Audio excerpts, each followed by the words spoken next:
ज्या मशिनी आमच्याकडे रजिस्टर केलेल्या आहेत म्हणजे त्यांच्या सही शिक्क्यानी त्या मशिनीच बदलल्यात, तर हे मतदान कुणाचं आहे? मग कुणाचे का बदललं तुम्ही? कुणी अधिकार दिला तुम्हाला?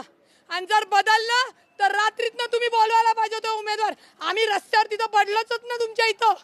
काही मशीनवर रिपेअर लिहिले, रिपेअर उमेदवारांना न सांगता मशीन बदललेत का? एक्झॅक्टली. आणि का बदलल्या ते काय त्यांचं तुम्हाला सांगण्याची गरज नाही. जर टेक्निकली प्रॉब्लेम आले तर आम्ही समजू शकतो की तुम्ही बदलल्या, मग ही बाबा मशीन बदलली त्याच्याऐवजी ही दिली.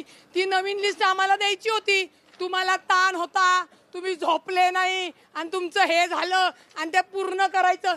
त्याच्यासाठी नाही आहे निवडणूक. निवडणूक ही संविधानाने लोकशाहीने पारदर्शकपणेच झाली पाहिजे.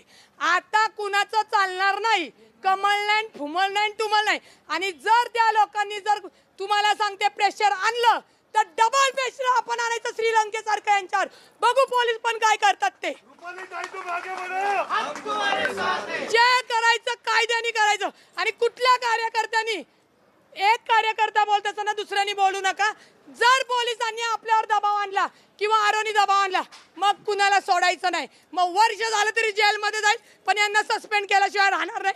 आई जगदंबाची शपथ घेऊन सांगते. आता अधिकाऱ्याने काय उत्तर दिले? तुम्ही म्हणले जिल्हाधिकाऱ्याला बोलवा, अधिकारी आरोनना आम्ही सांगितलं की हा आमचा प्रॉब्लेम आहे, प्रश्न आहे, आमचं ऑब्जेक्शन आहे, त्याच्यावर तुम्ही उत्तर द्या. त्यांचं काम आहे आमचं टेक्निकली आम्हाला उत्तर देणं.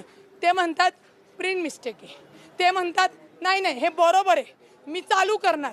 मग आम्ही त्यांना म्हणलं ठीक आहे, तुम्ही चालू करता म्हणलं ना, आम्हाला लेखी द्या की आम्ही